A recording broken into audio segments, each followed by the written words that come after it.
ladies and gentlemen, Kate Prizel-Rothko.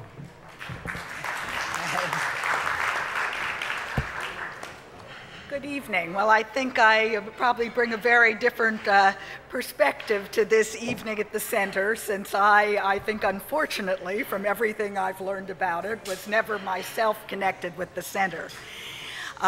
But clearly my father was, and it's actually been quite a revelation to me to learn how extensively he was connected with the Hebrew Academy and the Jewish Center.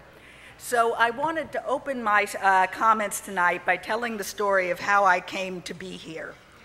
And I have the disadvantage of having been only 19 when my father died, so I have often found myself in a situation where I've learned things about my father's life from other sources rather than from him.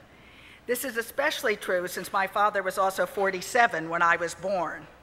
His connection with the Brooklyn Jewish Center and the Center Academy is one of these cases. I had read about the years he taught at the Academy in a biography of him, but did not really connect to that period of his life on any emotional level. So when Rabbi Blumis first contacted me about 6 months ago, I wasn't quite sure how to react. But I have to tell you that from my meetings with Rabbi Blumis and the insights he gave me about my father's time here, I quickly changed my feelings. This was certainly strengthened by the visit he arranged to Ohle Torah for me and my husband. It was truly moving to see the place my father once taught and to see the educational process still going on in these same spaces. Granted, a very different one, but when one class showed me their works of art, I still felt creativity was very much alive here. I think any of you who have not had the chance to come back and visit should certainly take the opportunity.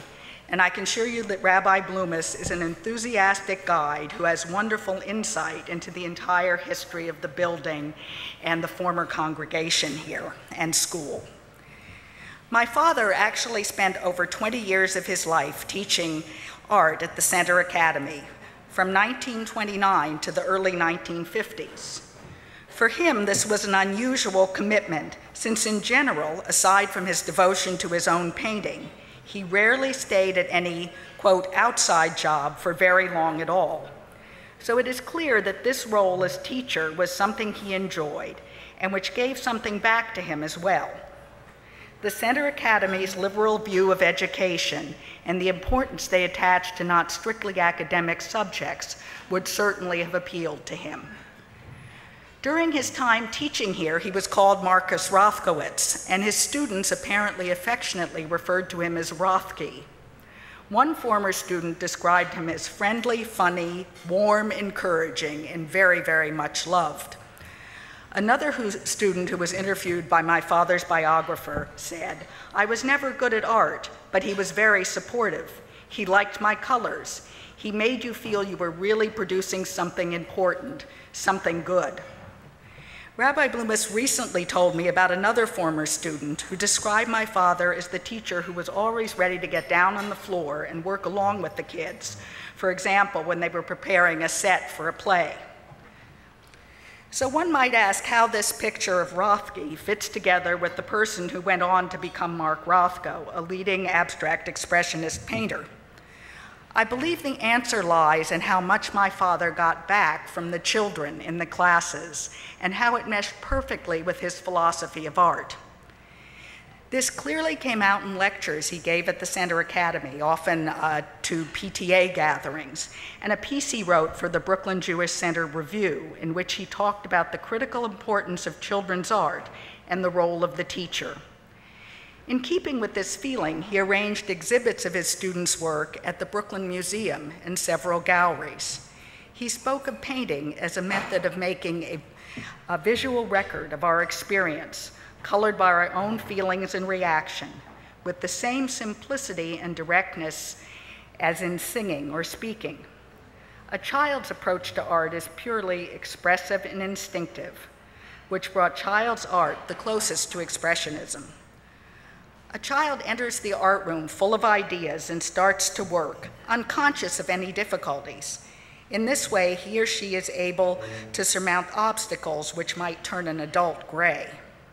The teacher was not there to teach technique, but to stimulate and maintain emotional excitement in the children and to inspire self-confidence. My father's time at the Brooklyn Jewish Center was a time when he wrote and spoke about his philosophy of art frequently. In fact, it was during this period that he wrote multiple drafts for a book on the subject, which was actually not found and published until quite recently. Perhaps I can see his time at the center as an inspiration for his evolving concepts of abstract expressionism, which he first put down on paper and later expressed more directly in his own work. And to illustrate this point, I thought I would close with some images of his work to demonstrate how dramatically it evolved over the 20 years or so he spent at the center.